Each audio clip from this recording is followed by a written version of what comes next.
Hello, children, and welcome again to Sunday School, traveling with God's family. Do you remember last time how we heard how Jacob's sons went down to Egypt to buy grain because of the famine? When they got there, they stood before Joseph, although they did not know who he was, and they asked him to give them grain. Joseph commanded that Simeon, one of the brothers, be kept in prison till they went back to Canaan and brought their youngest brother, Benjamin, with them. But he did give them grain to take back to eat when they went back to Canaan and to their father Jacob. And so they had gone back to Canaan with the food, but without Simeon, and with a message that they could not come again to Egypt unless they brought Benjamin with them. The family of Jacob lived on the grain that had been bought in Egypt. They hoped that when they planted their fields the next year, the famine would be over and that plenty of grain would come up. They did not know, as Joseph did, that the dreadful famine was going to last for 7 long years. The next year they planted their fields, but almost nothing came up. It was another year of famine. Soon they had eaten up almost all their food. Their father said to them, "Go again and buy us a little food." But Judah said to his father, "The man told us, 'You shall not see my face unless you bring your youngest brother Benjamin with you.' If you will let Benjamin go with us, we will go down and buy more food. If you will not let Benjamin go, we will not go." Poor old Jacob said, "Why did you treat me so badly, telling the man that you had a younger brother?" They answered, "But the man asked us all about ourselves. He wanted to know if our father was still alive and if we had another brother. We only answered his questions. How could we know that he would say, 'Bring your brother down'?"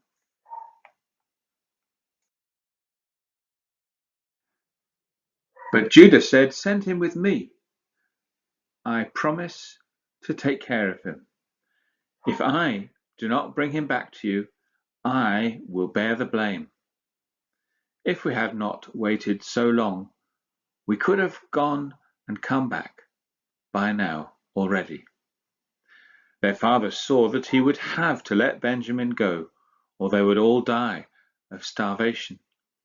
They had hardly enough food to last till the brothers could get back again. He said, "Well, if it must be so, take him. But give the man a present. Take him a little balm, a little honey, some spices, some nuts, and some almonds. And take double money in your hand. And God Almighty give you mercy before the man, that he may send back Simeon and Benjamin."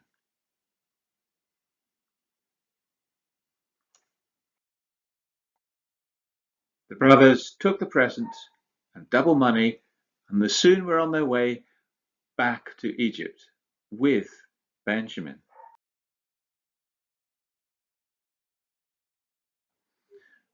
When Joseph saw the brothers and Benjamin with them, his heart leapt with joy. There he was, his own brother Benjamin.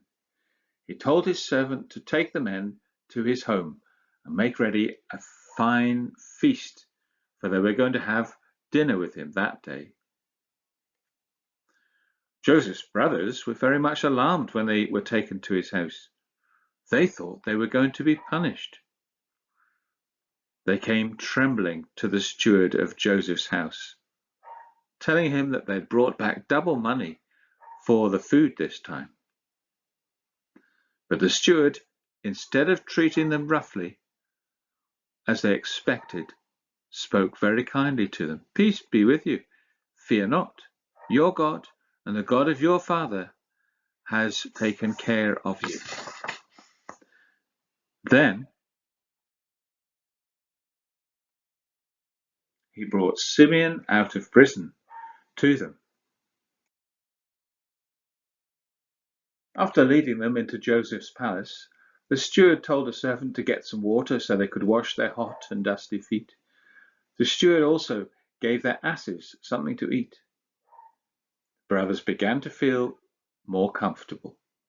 They lost all their fear when they were told that Joseph had invited them to have dinner with him that noon. But they wondered what it could mean. As soon as Joseph came home, they gave him the present from Jacob.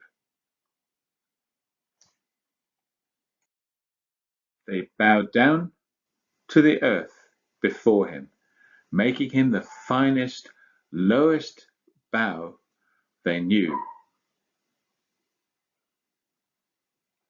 When Joseph saw his own brother Benjamin in his house, he wanted to run to him and hug him. Instead, he asked them, "Is this your youngest brother of whom you spoke to me?" Then he turned to Benjamin and said, "God be gracious to you, my son." Tears began to roll down his cheeks, and he hurried away into his bedroom because he could not stop them. After a while, he could again control his feelings.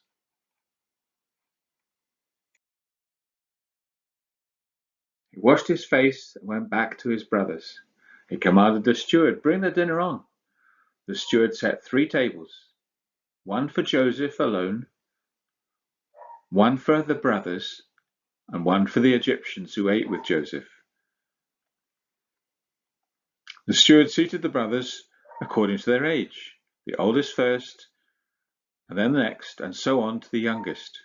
This surprised the brothers, for they could not understand how Joseph knew how old they were. Joseph sent good things to their table as they ate. When he sent food to Benjamin, however, it was 5 times as much as he sent to any of the others. They enjoyed themselves very much. But still, Joseph did not tell them who he was.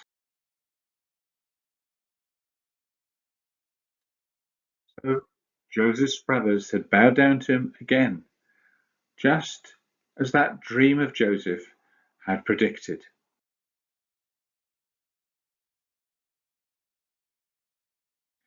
When after dinner was finished, Joseph commanded the steward to fill the sacks of the brothers with grain, as much as they would hold. And they set off back home. But shortly they were going to be in for a nasty shock, which we'll hear about next time.